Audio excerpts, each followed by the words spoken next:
لا إله إلا الله لا إله إلا الله لا إله نحمده ونصلي على رسوله الكريم أما بعد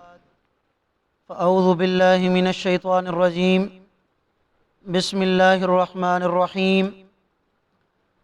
قالت إحداهما يا أبت استأجره إن خير من استأجرت القوي الأمين صدق اللہ العظیم۔ سورۃ القصص کی آیت نمبر 26 آپ حضرات کے سامنے تلاوت کی ہے۔ آیت کریمہ کا ترجمہ یہ ہے، اللہ رب العالمین ارشاد فرما رہے ہیں کہ ان دو عورتوں میں سے ایک نے کہا، اے ہمارے ابا جان، آپ اس شخص کو ملازمت پر رکھ لیں، بے شک بہترین ہے وہ شخص ملازمت کے لیے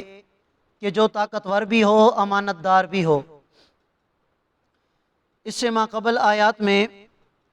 حضرت موسیٰ علیہ السلام اور حضرت شعیب علیہ السلام کے قصے کی ابتدا ہوئی تھی کہ حضرت موسیٰ علیہ السلام نے حضرت شعیب علیہ السلام کی دو بیٹیوں کی مدد کی، اور جب وہ دونوں اپنے گھر پہنچیں تو انہوں نے اپنے والد کو کارگزاری سنائی کہ اس طرح ایک نوجوان جس نے ہماری مدد کی، ہمارے ریوڑ کو پانی پلوایا ہمارے ساتھ، تو جب اس کا ذکر کیا گیا تو ساتھ ہی ان دو عورتوں میں سے ایک نے کہا کہ جب اس نے پانی پلا لیا تو وہ سائڈ پہ جا کر ایک درخت کے نیچے بیٹھا اور اس نے اللہ سے ایک دعا مانگی، اور اس دعا میں اس نے سب سے پہلے اپنی احتیاجی کا اظہار کیا کہ یا اللہ میں آپ کا محتاج ہوں، آپ کوئی بھی نعمت، کوئی بھی خیر میرے اوپر نازل کریں گے تو میں ہر خیر اور ہر نعمت کا محتاج ہوں۔ حضرت شعیب علیہ السلام نے جب یہ الفاظ سنے، یہ دعا سنی، اور حضرت موسیٰ علیہ السلام کی امانت داری، دیانت داری کو دیکھا، تو فوراً ان دونوں میں سے ایک کو کہا کہ جاؤ اور اس آدمی کو میرے پاس بلا کے لاؤ، یہ آدمی یہاں کا نہیں لگتا، اگر یہ یہاں کا ہوتا تو دوسروں کے ساتھ مل گل جاتا، لیکن یہ جو سائڈ پہ جا کے بیٹھا ہے پھر اللہ سے دعا بھی مانگتا ہے، تو یہ یہاں کا نہیں لگتا، اسے میرے پاس لے کے آؤ۔ تو ان دو عورتوں میں سے ایک عورت جن کا نام روایات میں صفورہ ذکر کیا گیا ہے، اور پھر بعد میں اسی کا نکاح حضرت موسیٰ علیہ السلام سے ہوا بھی، تو وہ حضرت موسیٰ علیہ السلام کے پاس گئی اور جا کے کہا کہ اے موسیٰ، آپ کو میرے والد بلا رہے ہیں، آپ نے جو ہماری مدد کی اس مدد پر وہ آپ کو انعام دینا چاہتے ہیں۔ اب حضرت موسیٰ علیہ السلام نے تو ایک نیک کام کیا تھا،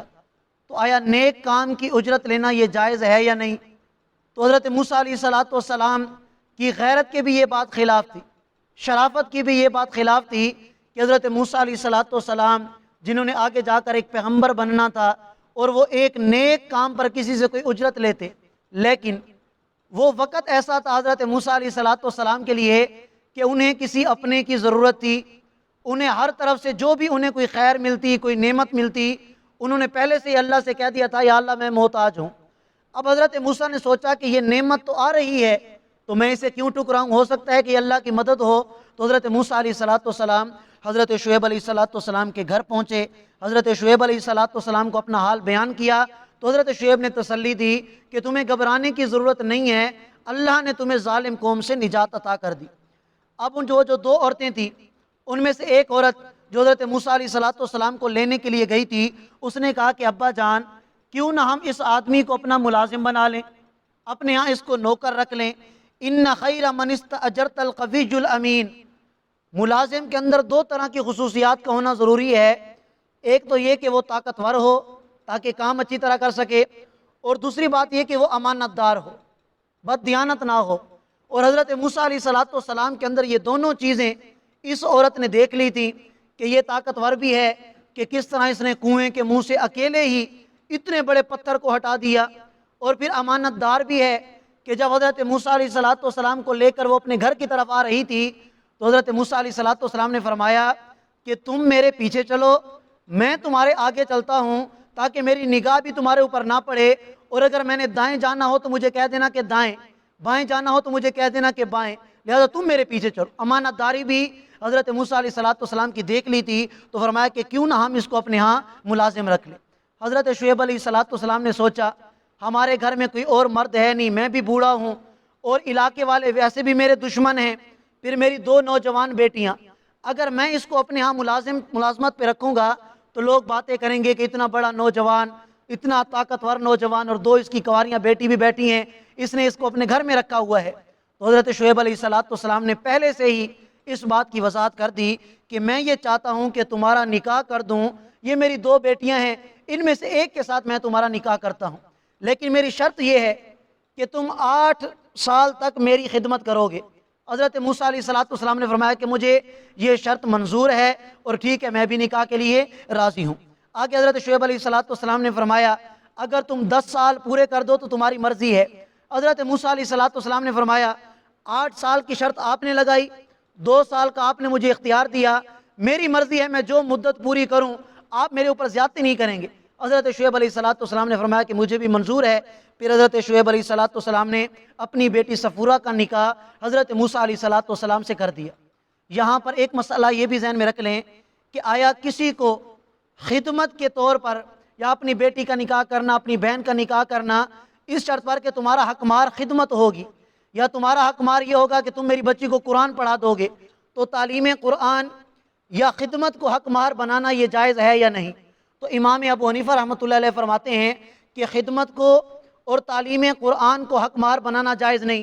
بلکہ حق مار صرف اس چیز کو بنایا جا سکتا ہے کہ جس کا شمار مال کے اندر ہو۔ ان تبتغوا باموالکم، اللہ نے قرآن میں واضح فرما دیا کہ تم عورتوں کے ساتھ نکاح کرو لیکن مال کے بدلے میں، خدمت کے بدلے میں نہیں۔ اور یہاں جو حضرت موسیٰ علیہ السلام نے خدمت کی، یہ نکاح کے اندر ایک شرط تھی،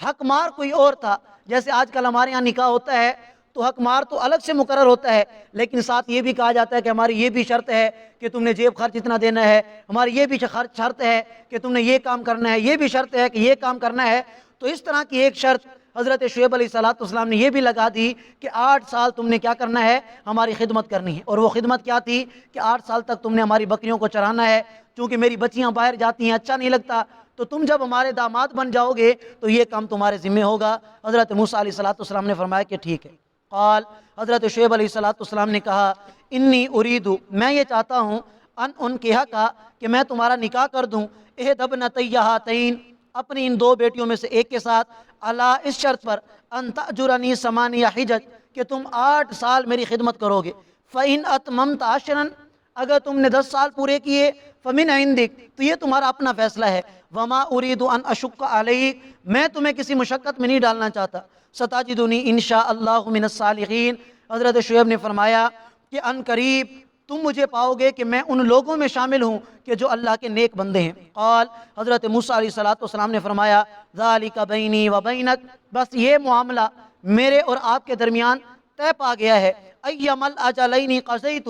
ان 2 مدتوں میں سے میں جو بھی پوری کروں، فلا عدوان علیہ، تو میرے اوپر کوئی زیادتی نہیں ہوگی، واللہ علی ما نقول وکیل، اور آج ہم نے جو کچھ کہا ہے اس پر رکھوالا کون ہے؟ اللہ ہے۔ اللہ سن رہے ہیں کہ جو معاہدہ میرے اور آپ کے درمیان طے ہوا ہے ہم اسی پر انشاءاللہ قائم اور دائم رہیں گے، میں ان میں سے جو مدت پوری کروں گا آپ بھی مجھ پر راضی ہوں گے۔ حضرت شعیب علیہ السلام نے فرمایا کہ مجھے منظور ہے۔ جب حضرت موسیٰ علیہ السلام نے 10 سال پورے کیے تو اپنی بیوی حضرت صفورہ اور ان کا جو ایک بچہ تھا ان کو لے کر حضرت موسیٰ علیہ السلام نے دوبارہ مصر جانے کا ارادہ کیا، اور حضرت شعیب سے کہا کہ میرے والدین وہاں پر موجود ہیں، میں یہ چاہتا ہوں کہ وہ جو قبطی کو قتل کرنے والا واقعہ تھا اب لوگ اس کو بھول چکے ہوں گے، میں وہاں جا کر حالات کو دیکھتا ہوں، اگر حالات ٹھیک ہوں گے تو میں وہیں رہوں گا، نہیں تو پھر میں واپس آ جاؤں گا۔ فلما قضا موسیٰ الاجل، حضرت موسیٰ علیہ السلام نے جب مدت پوری کر لی، وسارا بآلہ، اپنے گھر والوں کو لے کر نکلے،